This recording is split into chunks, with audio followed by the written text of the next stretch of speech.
ఇప్పుడే country delight యాప్ని download చేసుకోండి. Download the country delight app now. Sir బిడ్డని పేరెంటల్ రైట్స్, నేను ఒక ఎల్ఎల్బి స్టూడెంట్గా ఎవరి పేరెంటల్ రైట్స్ ఎవరు తీసేసుకోలేరు. బిడ్డని చూపించకుండా ఉండటానికి కొన్ని కారణాలు ఉన్నాయి. అవి ఏంటంటే, ఫస్ట్ నన్ను చంపుతా అన్నాడు. బిడ్డను చూడటానికి వచ్చి నన్ను ఏమన్నా చేస్తే ఇప్పుడు ఈ సో కాల్డ్ బాధపడుతున్న వాళ్ళందరూ ఏమన్నా మా మమ్మీ డాడీని చూసుకుంటారా, లేకపోతే నా బిడ్డను చూసుకుంటారా? నేనే చూసుకోవాలిగా. End of the day paper మీద పెట్టమనండి. నిన్న చెప్తున్నాడు కదా, నేను గౌతమికి ఎలాంటి ఫిజికల్ హార్మ్ కాజ్ చేయను అని నిన్న చెప్పింది పేపర్ మీద పెట్టమనండి. అతను వచ్చినప్పుడు అతనికి ప్రెమిసెస్ లో నాకు అటాక్ జరిగితే సార్ నేను చంపేస్తా అని నాకు చెప్పాడు సార్. మీ మామ లేకపోతే మామ కాదు, మహేష్ చెప్పాడు. అంటే ఎలా తాగే లేకపోతే తాగేం కాదు, నువ్వు నేను చేసే బయటికి చెప్తే నేను చంపేస్తా, నేను బయట ఇమేజ్ నాకు చాలా ఇంపార్టెంట్, నేను చేసే బయటికి రాని నేనేం చేయాలో అది చేస్తా. ఇంత జరుగుతుంది కదా, మరి తర్వాత ఎప్పుడు మరి కాంటాక్ట్ అయ్యి మరి ఇబ్బంది సార్? ఇప్పుడు అతనిలో ఇద్దరు ఉంటారు, నేను చెప్తున్నా కదండి సార్. వాళ్ళ ఫాదర్ లో ఓన్లీ ఈగోయిస్ట్ ఉంటారు, వాళ్ళ ఫాదర్ లో ఓన్లీ క్రూయల్ యాంగిల్. ఆగస్ట్ 8 లోపు నేను సెటిల్ చేసుకుంటా అని చెప్పాడు. మళ్ళీ పెట్టాడు మళ్ళీ లేడు, ఎక్కడికి వెళ్ళాడో తెలీదు. తర్వాత ఇంక నేనే అప్పుడు ఫస్ట్ టైం కోపంగా మాట్లాడా, ఇంకా నేను వెయిట్ చేయలేను నీకోసం ఫర్ ఎవర్, నువ్వు వచ్చి సెటిల్ చేస్తావు చేయి, లేకపోతే నేను లీగల్ సిస్టమ్ని అప్రోచ్ అవుతా చెప్పాను, అయ్యాను. అండ్ మోర్ ఓవర్ సార్, వాళ్ళు క్రూయల్గా నన్ను ఏదో ఇంత పెద్ద సిటీలో నా బిజినెస్ లాక్కోవాలని ట్రై చేస్తున్నారు కాబట్టి, ఒక బిజినెస్ పార్ట్నర్ గాను నేను బయటకు వచ్చి మాట్లాడుతున్నాను, ఒక వైఫ్గా నేను యాలిమోని అడగకపోయినా అడిగాను అనే ముద్ర వేస్తున్నారు. అసలు యాలిమోని అడగటం అనేది అంత తప్పు అయితే లీగల్ సిస్టంలో ఉండదు ఫస్ట్ ఆఫ్ ఆల్. సో నాకు అడగాలనిపిస్తే నేను అడుగుతా, ఎవ్వరికి భయపడేదే లేదు అక్కడ. అసలు లేదు, 3.5 ఎకరాలు మీద అమ్మేశారు కాబట్టి అడగొచ్చు. కానీ నేను ఎందుకు అడగలేదంటే, నేను అతన్ని డబ్బు చూసి పెళ్లి చేసుకోవాలా.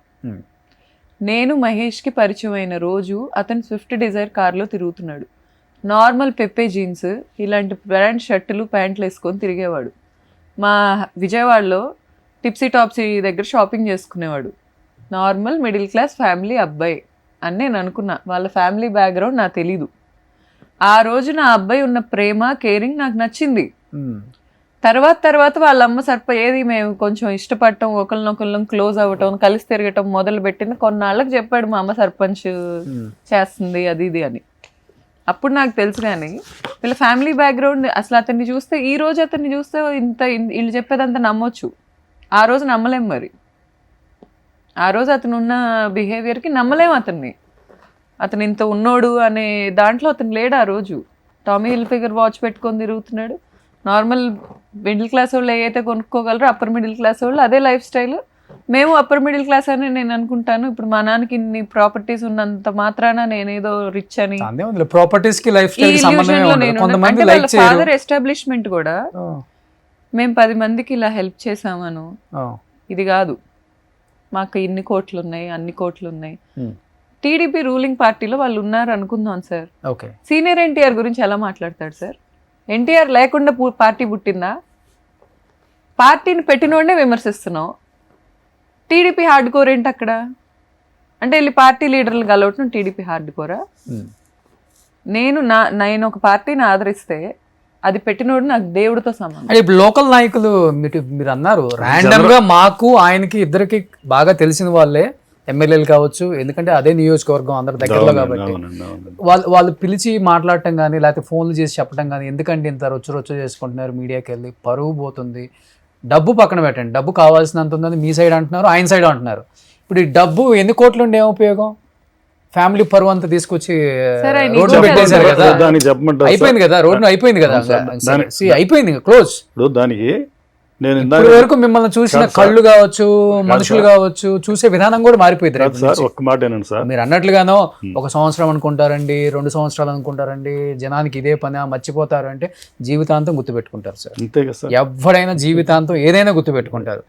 చరిత్రని ఎవ్వడు తొడపలేరు.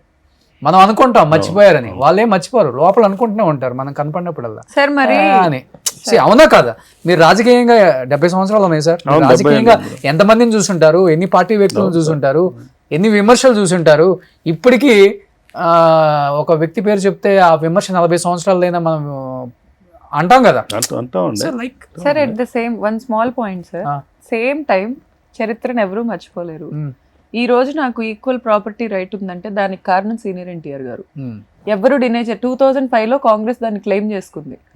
ఉమెన్ రైట్స్ ఇచ్చింది ఈ దేశంలో సీనియర్ ఎన్టీఆర్, టీడీపీ ఫౌండర్. మరి ఉమెన్ ఇలా తిడుతున్నాడు ఒక ఆయన, అదే పార్టీని రూల్ అంటే చెప్పలేదా సార్ లోకల్ రాజకీయ నాయకులు ఎవరు చెప్పలేదా? ఇది తెలిసిన ఆయనకి అది తెలీదా సార్? అదే ఆయన కొంచెం అదే సార్, అది ఏమైందంటే మా ఇద్దరికి చెందిన ఆయన మొండుతో అరుణ్ కుమార్ గారు అని చెప్పాం కదా, ఆయన దగ్గరికి ఈయన ప్రొసీడ్ అయ్యాడు. ఆయన నన్ను కాంటాక్ట్ చేశాడు, ఓకే అన్నాం. నరేంద్ర గారి ఇంట్లో పంచాయతీ పెట్టారు, జరిగింది చెప్పే కదా నేను. ఎట్లా ఉంటుందంటే సార్, లోకల్ ఎమ్మెల్యే సపోర్ట్ అయ్యేందుకు లేదండి అసలు లేదు. ఏముంది ఇప్పుడు మీరు అన్నట్లుగా ఆ బిజినెస్ ఒక నెల ఆపేస్తే ఆటోమేటిక్ గా ఆయనే వస్తారు కదా మరి. సార్ మీరు అన్నారు ఆ బిజినెస్ ప్రాణం, ఆ బిజినెస్ కోసం మిమ్మల్ని పార్టీ మారమన్నారు, అది పిల్లల కోసం నేనే మారిపోయానని మీరు అన్నారు కదా. అవునండి. అదే బిజినెస్ 2 నెలలు ఆపేస్తే ఇక బేరానికి వచ్చేస్తుంది కదా. ఇప్పుడు ఆ సిస్టాన్ని ఆయన చేతుల్లో తీసుకున్నాడు కాబట్టి ఇప్పుడు సార్ ఆయన ఆయన ఎంతమందికి డబ్బులు ఇవ్వకపోతే అందరికి నేను డబ్బులు ఇస్తున్నాను. ఇప్పుడు మనం దాంట్లో పోయాం అనుకోండి, అమ్మాయి జరిగిన అన్యాయం పక్కకు పోద్ది. నేను అనేది ఏంటంటే ఎక్కడికి పోయినా కూడా నేను పెద్ద సినిమా నిర్మాతని, నేను కళ్ళజోళ్ళు పంపిణీ చేశాను, నేను దాన ధర్మాలు చేశాను, గుళ్ళు కట్టించాను, ఇవి చెప్పుకుంటున్నాడు జనరల్గా. ఇవన్నీ సబ్జెక్ట్ లేదు కదా. ఇప్పుడు నేను చెప్పుకునేది మా ఊళ్ళో అడిగితే చిన్నిగారు మంచోడు అంటే మంచోడు అన్నారు, అంతే. నేను మంచోడు అంటే కాదు, నీ మంచితనం ఎక్కడ? ఎవరో ఆడపిల్లల జీవితాలు ఆగమైతున్నాయి అమ్మా నీ వల్ల అంటున్నావు. ఆగం కానీ మాక రా కూర్చో, ఇప్పుడు నువ్వు వచ్చి కూర్చో. ఎందుకు ఇదంతా ఎందుకు జరుగుతుంది? ఇప్పుడు అమ్మాయి ఎందుకు చేస్తుంది? అమ్మాయి ఆడ అక్రమ సంబంధాలు ఉన్నాయి కాబట్టి ఓ బోను పెట్టింది. ఆ బోన్లోకి ఎల్లమ్మ పడుద్దా, పుల్లమ్మ పడుద్దా, ఎంకమ్మ పడుద్దా తెలియదు కదా మనకి. ఇప్పుడు ఎక్కడ పెట్టింది? వాళ్ళ ఇళ్ళలో పెట్టలా, అమ్మాయికి సంబంధించిన ఇళ్ళలోనే పెట్టుద్ది. పెట్టినప్పుడు ఎవరో పడతారు, పడ్డప్పుడు వచ్చి సెటిల్ చేసుకుంటారేమో చూస్తాం. కానీ మనం ఇన్ని అన్యాయాలు జరిగినా కూడా మీడియా ద్వారా కానివ్వండి, మేము ఎన్ని కూడా ఎవిడెన్స్ స్టేషన్ పోలీసు వాళ్ళు కూడా ఇచ్చాం మేము. మరి ఇప్పుడు వాళ్ళు ఏమంటారంటే వాళ్ళే కత్తి పెట్టి పొడిచి కత్తి పదును తగ్గింది అన్నట్టు ఉంది. ఎట్లుంది? ఆయన కూడా అంటున్నారు కదా, ఎక్కడికి వెళ్ళినా కానీ రౌడీలతో బెదిరిస్తున్నారు, ఆయనకున్న రౌడీయిజం ఉపయోగిస్తున్నారు, అది స్టూడియోలో రౌడీలు ఉంటారు కదా, ఖాళీ చేపిచ్చేస్తున్నారు, స్టూడియోలో భద్రత లేదు, చంపేస్తారు. చీటింగ్ కేసు పెడితే సార్, చీటింగ్ కేసు పెడితే ఇవాళకి అది స్టేషన్ బాగుండి తిరుగుతున్నాడు. ఎవరు పోలీసులను ఎవరు మేనేజ్ చేస్తున్నారు చెప్పండి? అసలు ఒక అమ్మాయి స్టేషన్కి పోయి సి టీంలో కేసు పెట్టినా, లేకపోతే సి టీంలో కేసు కంప్లైంట్ ఇచ్చినా కూడా, లేకపోతే చీటింగ్ కేసు పెట్టినా కూడా ఇవాళ ఎవరు దొరలా తిరుగుతున్నారు చెప్పండి? అసలు మేమా వాళ్ళ? ఇంత అన్యాయం జరిగి ఇంత ఘోరంగా నష్టపోయి ఇంత ఎవిడెన్స్ ఉండి పైగా, ఎందుకంటే సార్ 498A డైల్యూట్ అయింది. ఇది ఎందుకంటే కొడుకు మీద కేసు ఉంది, వాళ్ళు వచ్చి మీడియాలో మాట్లాడుతూ ఉన్నారు. మీ మామగారి మీద కూడా కేసు పెట్టాం 498Aలో సార్, మీ అత్తగారి మీద మరి వాళ్ళు మీడియా సార్, వాళ్ళు మీడియాలో కూర్చొని మాట్లాడుతున్నారంటే ఈ వ్యవస్థని ఎవరు మేనేజ్ చేస్తున్నారు మీరు చెప్పండి సార్. మీడియా ముఖంగా ప్రజలకు చెప్పండి మీరు. అసలు మేము రెడీగా ఉంటున్నాం కదా ఇప్పుడు, ఎందుకంటే మేము ఇచ్చింది ఇంత ఇచ్చామని చెబుతున్నాం. సార్ ఆయన ఇన్నాళ్ళకి అమ్మాయి కోసం స్టాండ్ తీసుకొని మీడియాకి వచ్చారు, which I really appreciate. Okay, ఏ అమ్మాయి కోసం? మీకోసమే కదా? నా కోసం ఎక్కడ సార్? రీతు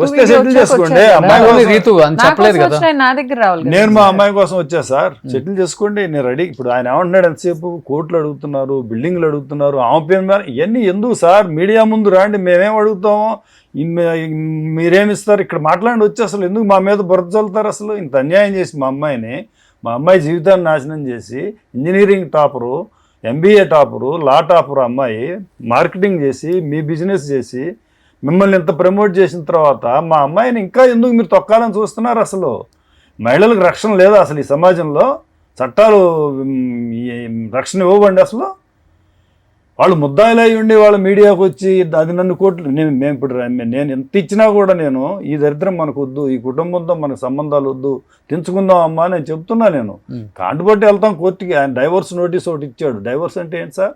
డైవర్స్ ఇవ్వమనగానే ఇచ్చేస్తారా? ఓ పిల్లగాడు ఉన్నాడు, అమ్మాయికి సంబంధించినటువంటి మాట్లాడుకునే ఉంటాయి. ఆయన ఏమంటాడు, నేను డైవర్స్ నోటీస్ ఇచ్చాను, వాళ్ళు ఏమీ ఇవ్వలేదంటాడు. అంటే చూడండి ఎంత తెలివిగా మాట్లాడతాడు ఆయన. 498 ఆయన అక్యూజ్డ్, వాళ్ళ అబ్బాయి ఒక చీటింగ్ కేసులో ముద్దాయి, మళ్ళీ మమ్మల్ని అంటాడు పోలీసులను మేనేజ్ చేసామని. అసలు ఎవరిని మేనేజ్ చేస్తున్నారు ఇక్కడ? ఒకసారి మీరు చెప్పండి మీడియా పరంగా. అసలు ప్రతి దాడికి పోవటం, నా కోడలు అట్ట, నా కోడలు ఇట్లా, వేరే వాళ్ళ మళ్ళీ ఆడవాళ్ళు లాస్ట్ నా కోడలు మంచిది. నేను ఇందానే చెప్పాను, మనం బోను పెడతాం, బోన్లో ఎలకబడుద్దో కాళ్ళ కానీ మీ మదర్ చాలా గోత్రూ అయ్యారు కదా, కానీ తను కూడా బయటికి రావటం మా మమ్మీ నేను సార్ పాలు మా ఇవ్వలేదు అప్లికేషన్ అన్నారు భారంగా ఉందా చెప్పండి. మేము అడిగిన దాంట్లో మేము ఇప్పుడు మా మిమ్మల్ని మమ్మీ నేను లైవ్ అదే యాక్చువల్లీ లైవ్ చూడలా, నేను బాధపడుతున్నా. వచ్చి ఏంటంటే పాలు ఇవ్వలేదని చెప్తున్నాడంటే మా మమ్మీ ట్రిగ్గర్ అయిపోయింది అసలు. ఏం సార్, కారు ఎందుకంటే కొనుక్కోవాలంటే 8 లక్షలు ఆన్లైన్ చేసాం, ఫర్నిచర్ కొనుక్కోవాలంటే 10 లక్షలు, ఇవన్నీ ఎట్లా ఉంటాయంటే చిల్లర పంచాయతీలు మేము పెట్టుకోదలుచుకోవాలి. కాదు ఎందుకంటే సార్, నేను కూతురు కాబట్టి చేశారు. వాళ్ళని మేము గెలవలేమండి. నేను ఒక మాట చెప్తున్నా, ఏ విషయంలో గెలవలేరు? చూస్తున్నారు కదా వ్యవస్థలు, ముద్దాయిలు అయ్యిండు కూడా వచ్చి వాళ్ళు మీడియాలో మాకు సవాళ్ళు ఇస్తున్నాడు. నీ బలం నాకు తెలుసు, నా బలం నీకు తెలుసు, ఇట్లనే నిన్న హావపోవాలండి. నిన్న మీడియాలో నీ బలం మాకు తెలియదా, నా బలం నీకు తెలియదా, నీ అంటే ఏంటి బ్లాక్ మెయిల్ చేస్తాడా మమ్మల్ని? అంటే మమ్మల్ని బయటికి రాకుండా చేస్తారు వీళ్ళు. ఈ నదిగా ఈ హైదరాబాద్ లో మాకు రక్షణ ఎవరు, పోలీసు వాళ్ళ నుంచి రక్షణ రానిరా, మీడియా నుంచి కూడా మా గొంతు ఎంటపడిన ఎవరా వీళ్ళు అసలు? ఏమైనా థ్రెటనింగ్ కాల్స్ వస్తున్నాయా? రౌడీల దగ్గర పంచాయతీ అని ఫోన్ కూడా వచ్చింది సార్. ఇప్పుడు రౌడీల దగ్గర ఏ రౌడీ? చెప్పు తర్వాత. హైదరాబాద్ డానా లేకపోతే ఆంధ్ర డానా? హైదరాబాద్. హైదరాబాద్ ఆయన ఉంటా బాబు బాధపడ్డాడంట, కాల్ రికార్డ్ ఉంది. బాబు బాధపడ్డాడంట, ధర్మా బాబు. సో నేను గౌతమ్ వెళ్ళి కూర్చోవాలనే కాల్ మాకు వచ్చింది. వచ్చాక నేను పేరు చెప్పొచ్చు, ఏం కాదు. సమ్మె కాదులేండి, ఎందుకు ఇప్పుడు ఒకటే అవుతుంది. ఇప్పుడు మాకేంటంటే ఇప్పుడు మేము బయట పెట్టిన వాళ్ళ ద్వారానే మా మీద దాడులు చేస్తున్నారు. మేము మళ్ళీ బయట పెట్టాం అనుకోండి, మేము ఇక మొత్తం సిద్ధపడిన తర్వాత మొత్తం తీసుకొచ్చి ఇస్తాం. ఇక మేము పూర్తిగా మాకు ఈ వ్యవస్థల్లో వాళ్ళ దగ్గర నుంచి మీకు బెదిరింపు కాల్స్ వస్తున్నాయా? బెదిరింపు కాల్ కాదండి. సార్ అంటే ఇప్పుడు కాల్ చేసిన ఆయన మీడియేటర్, ఆ రౌడీకి నాకు ఆయన ఏం చెప్పారంటే, బాబు బాధపడితే అన్నకి బాధేసింది, మీరు వచ్చి కూర్చోవాలన్నారు. నేను ఒక ఆడపిల్లని.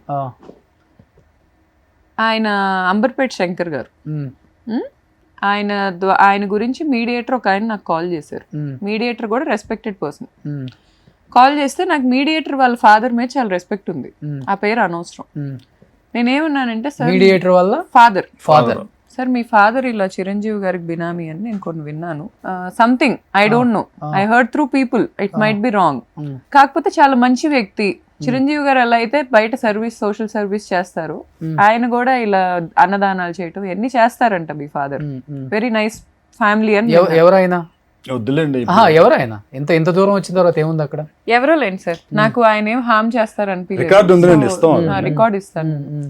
అంటే మీడియేటర్ కూడా ఫస్ట్ ఏమన్నారంటే, ఇలా బాధపడ్డాడంట, అన్న రమ్మన్నారు, మీరు రావాలి, నువ్వు గౌతమ్ రావాలి అంటే నేను అన్నాను, నేను వస్తా, మీ నాన్నగారి మీద రెస్పెక్ట్తో వస్తా, నాకు ఇబ్బంది లేదు, నేను ఒక ఆడపిల్లని. ఫస్ట్ ఆయన స్టార్ట్ చేయటం ఎలా చేశారంటే, ఈ ల్యాబరేటరీల పంచాయతీలు ఏమైనా ఉంటే చేస్తుంటాడన్న, మీది వచ్చింది ఇప్పుడు అన్న దగ్గరికి అన్నట్టు చెప్పాడు. అంటే సరే, నేను లేబర్ దాన్ని ఏమో ఈ దృష్టిలో, నాకు తెలియదు కదా, మాట్లాడారు. నేను అన్నాను, సరే సార్ నేను వస్తాను. ఇప్పటికీ ఒక 4-5 పంచాయతీలు అయినాయి నాకు ధర్మాకి. ప్రతి చోట నాకేం కావాలో నేను చెప్తున్నా, వెరీ క్లియర్. నా జోలికి నువ్వు రాకు, నాకు డివోర్స్ ఇవ్వు, నా బిడ్డకి నువ్వు ఏం ఫైనల్ సెటిల్మెంట్ చేస్తావో చెయ్యి, లేదా నువ్వు మెయింటెనెన్స్ కడతావా కట్టు, నీకు పేరెంటల్ రైట్స్ కావాలంటే ఇది, నీకు పేరెంటల్ రైట్స్ వద్దా, నా ఇంటి పేరు పెట్టుకొని ఇస్తావా, నువ్వు వచ్చి క్లెయిమ్ చేసుకోవా, అసలు బిడ్డకు కూడా ఏమి ఇవ్వకు, యాజ్ సింపుల్ యాజ్ దట్. వాళ్ళ నాన్న వచ్చినా నేను ఇయే చెప్తా, మీ ముందే చెప్తా, మీడియా ముందు. ఇప్పుడు ఇది నేను అడుగుతున్నానండి, అటువైపు నుంచి ఏంటి అనేది ఒకసారి కనుక్కోండి. అటువైపు ఏం కావాలో చెప్తే వింటారులే, ఇంకా చెప్పనక్కర్లేదు. ఐఎమ్ రెడీ, తర్వాత ఏం మాట్లాడతారో కూడా ఐఎమ్ రెడీ టు కమ్. మీకుందా క్లారిటీ? ఫస్ట్ ఇప్పుడు అతని తరపున మాట్లాడే వాళ్ళకి క్లారిటీ ఉండట్లేదని నాకు అనిపిస్తుంది ప్రతిసారి. వాళ్ళకి ఏం కావాలో వీళ్ళకి తెలియక అడుగుతున్నారని నాకు అనిపిస్తుంది. సో ఇలా వాళ్ళు ఏం కావాలో కనుక్కోండి, నేను వస్తానని చెప్పాను. తర్వాత వాళ్ళకి ఏం చెప్పానంటే, వాళ్ళకి తెలియాలని నేను లీగల్గా ఇతని మీద 2 కేసులు పెట్టానండి, మీ దృష్టికి వచ్చిందో రాలేదో నాకు తెలీదు, ఈ కేసులు అయితే ధర్మ మీద లీగల్గా నడుస్తున్నాయి అనేది చెప్పాను. వెళ్ళారా పెద్ద మనిషి దగ్గరికి? వెళ్ళలేదు. చెప్పాక కొంతసేపు అయ్యాక ఆయన నాకు మళ్ళీ కాల్ చేశారు, చేసి మీరు లీగల్గా వెళ్ళాలంటే వెళ్ళండి, మాకు అబ్జెక్షన్ ఏం లేదు, కాకపోతే అన్న దగ్గరకు వచ్చిందనే మాట మీకు చెప్తున్నాను అని చెప్పారు. నాకేం ఇబ్బంది లేదండి. ఆయన ఎప్పుడు కూడా మంచి వాళ్ళకి, అంటే నాకు తెలిసినంత వరకు చెప్తున్నా, మీరు చెప్పిన పేరు ఆయన గురించి కూడా ఎప్పుడు కూడా ఇల్లీగల్ గా ఏది చేయరు ఆయన పంచాయతీ, నేను లీగల్ విన్నాను గానే సార్ అది. ఉన్నది, చాలా జెన్యూన్ గా నేను కూడా విన్నాను 10 మందికి మంచి చేసే వ్యక్తే. నేను కూడా విన్నాను. అనవసరంగా ఆయన పేరును వాడటం తప్పితే ఆయన అదే ఇతను నేను అది కూడా ఇప్పుడు ఎవరైనా కానీ ఉన్న వాళ్ళలో మాకు తెలిసిన వాళ్ళు అందరూ అన్న కూడా మన ఛానల్కి కూడా చాలాసార్లు చేశారు.